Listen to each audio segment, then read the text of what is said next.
नमस्कार, मैं डॉक्टर मनमोहन सेन, सह आचार्य संस्कृत, राजकीय महाविद्यालय बहरोड। आज हम बीए पार्ट द्वितीय संस्कृत विषय के प्रथम प्रश्न पत्र के अंतर्गत लघु सिद्धांत कौमुदी में रूप सिद्धि अजंत प्रकरण के अंतर्गत जो रूप सिद्धियां हैं उसमें राम शब्द की आगे रूप सिद्धि करेंगे। जैसा कि पूर्व व्याख्यानों में राम शब्द की व्युत्पत्ति और अव्युत्पत्ति पक्ष में प्रातिपदिक संज्ञा आदि करके आप लोगों ने राम है, रामऊ ये दोनों रूप सिद्ध किए थे। आज हम प्रथमा विभक्ति बहुवचन में रामः जो रूप बनता है प्रथमा विभक्ति बहुवचन में वह सिद्ध करके देखेंगे और उसका अभ्यास करेंगे। तो प्रक्रिया वही है रामा की भी कि सबसे पहले रामा जो शब्द है उसमें आप देख रहे हैं कि जो शब्द है वो है राम। शब्द क्या है? राम। अब इस राम शब्द की दो तरह से प्रातिपदिक संज्ञा होगी, तो जो लिखते हैं वो इस तरह से लिखें, राम शब्द की व्युत्पत्ति पक्ष में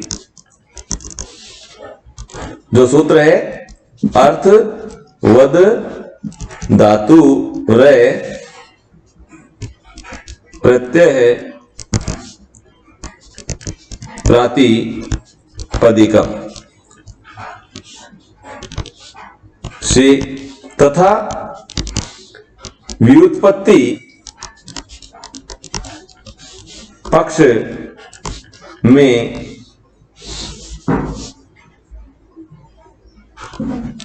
कृत तद्धित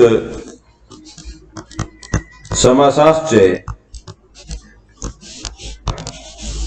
जो सूत्र है सूत्र से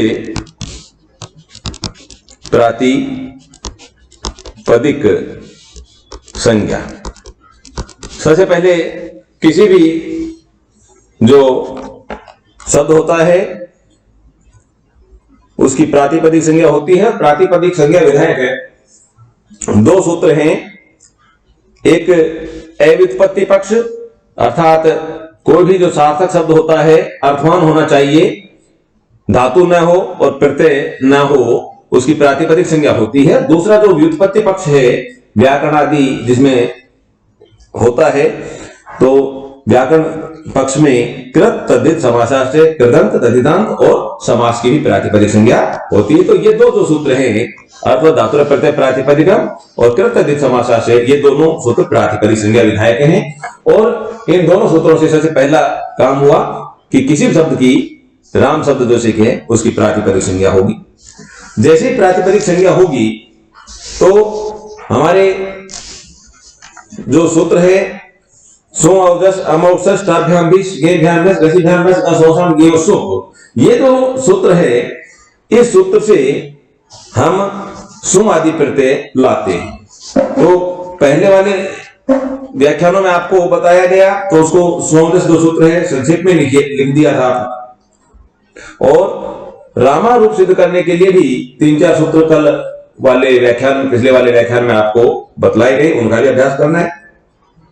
तो यहां जब प्रातिपदिक संज्ञा हो जाती है तो सूत्र आ जाता है सुऔजस। इसको संक्षेप में लिख रहे हैं सुऔजस। सुऔजस सूत्र से बहुसु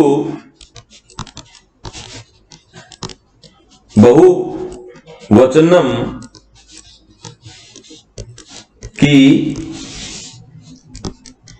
सहायता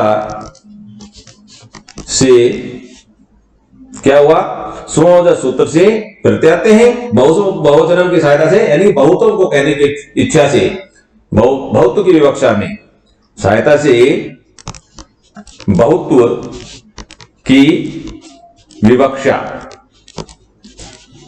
क्योंकि दो से अधिक है तो बहुत हो गए, अधिक हो गए, दो से अधिक की विवक्षा जब होती है, राम राम राम, तीन राम का इसमें या उससे अधिक का भी हो तो इसलिए रामः रूप आया।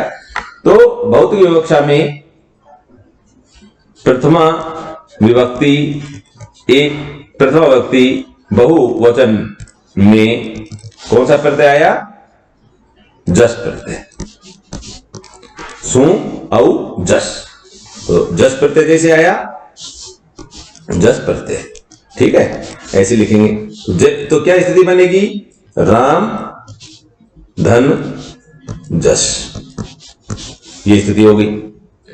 अब राम धन जस स्थिति हुई तो यहां कल आपको एक सूत्र बतलाया गया था, वो सूत्र है चोटू। चोटू सूत्र को आपने अच्छे से समझ भी लिया था। चोटू सूत्र क्या करता है, प्रत्यय के आदि में स्थित च वर्ग और ट वर्ग के संज्ञक होते हैं। तो जैसे जस आया, जस में ये वर्ण है जय, ए और से, तो प्रत्यय के आदि में कौन सा वर्ण है, जय, जो कि च वर्ग में आता है। चूटू से प्रत्यय के आदि में स्थित जकार की इत संज्ञा,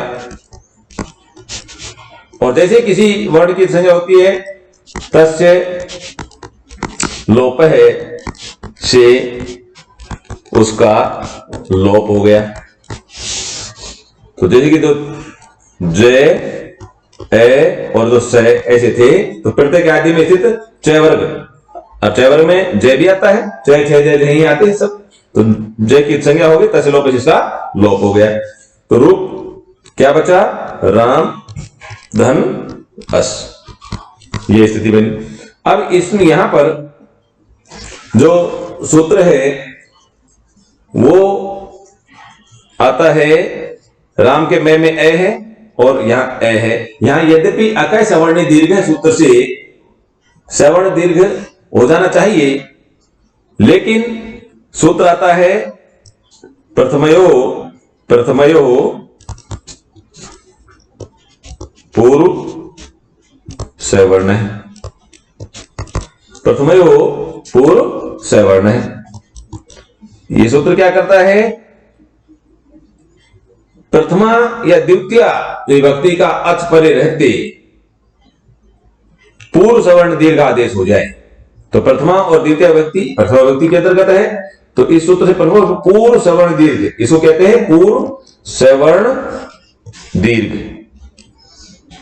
आदेश हुआ, यानी कि ए, राम के मैं में भी ए है, ए प्लस ए, तो ये इसमें मिल गया और इसको दीर्घ भी हो गया, यानी कि आ, क्या बन गया, आ बन गया।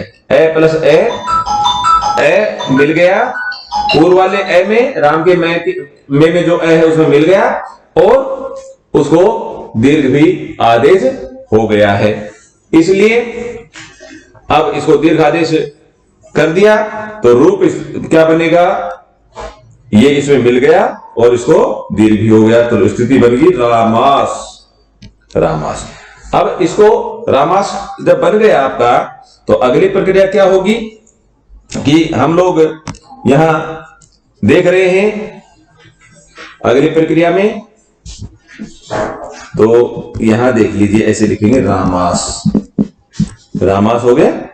अब रामास में आप यहां ये देखेंगे, जो ये स है, यहां पर इस स की इत संज्ञा हलंत्यम सूत्र से, हलंत्यम जो सूत्र आता है, यानी कि अंत में स्थित हल वर्ण की हलंत्यम से इत संज्ञा इत संज्ञा और इत संज्ञा है ना, और तस्य जो लोप है, जो सूत्र है, तस्य लोप से स का लोप होना चाहिए। तस्य लोप से क्या होना चाहिए? स का, तस्य लोप है से स का लोप होना चाहिए। लेकिन जैसे कल आपको पढ़ाया गया था, विभक्तिश्च सूत्र से जो है उससे सुप और तिंग जो प्रत्यय होते हैं उनकी विभक्ति संज्ञा होती है। विभक्तिश्च जो सूत्र है उससे सुप जो प्रत्यय हैं उनकी और तिंग जो प्रत्यय होते हैं उनकी विभक्ति संज्ञा होती है। और जैसे ही विभक्ति संज्ञा होती है तो न विभक्तौ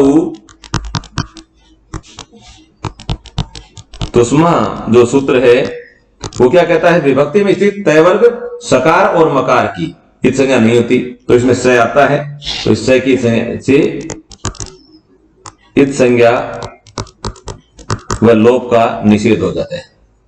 इत संज्ञा का निषेध, यानी कि स का लोप होना चाहिए, लेकिन विभक्ति से सूत्र से स की विभक्ति संज्ञा और न विभक्तौ तुष्मा से उसका निषेध हो जाता है। स्थिति वही रहती है रामास। और रामास के बाद में जैसे आपने रामे में बनाया था, स सजुसो रू से स के स्थान पर रू आदेश हो गया, ठीक है, तो रामा रू बन गया रू। अब रू में भी उपदेशे अजनु नासिक जो इत सूत्र है से उकार की इत संज्ञा और तस्य लोप है से उसका लोप। स्थिति क्या बनी? राम धन रह। रू में से ऊ चला गया, ऊ की संज्ञा हो गई और तस्य लोप से उसका लोप हो गया, ठीक है। अब रह जो बचा, इसकी विरामो अवसानम सूत्र से रेफ की अवसान संज्ञा, रह की अवसान संज्ञा हुई और खरे वैसा नयोर विसर्जनीय जो सूत्र है, खर वसाने और विसर्जनीय जो सूत्र है से रेफ के स्थान पर विसर्ग, अर्थात ये जो र है, जो र है इसके स्थान पर क्या हो गया? विसर्ग आदेश हो गई। और जैसे र के स्थान पर विसर्ग होंगे तो रूप हमारा बन गया रामा, ये रूप निष्पन्न विसर्ग होकर रामा रूप सिद्ध होता है। ये से आपको करना है। इस तरह से आप लगातार निरंतर अभ्यास करते जाएंगे और आपका रूप सिद्ध होते चले जाएंगे। धन्यवाद।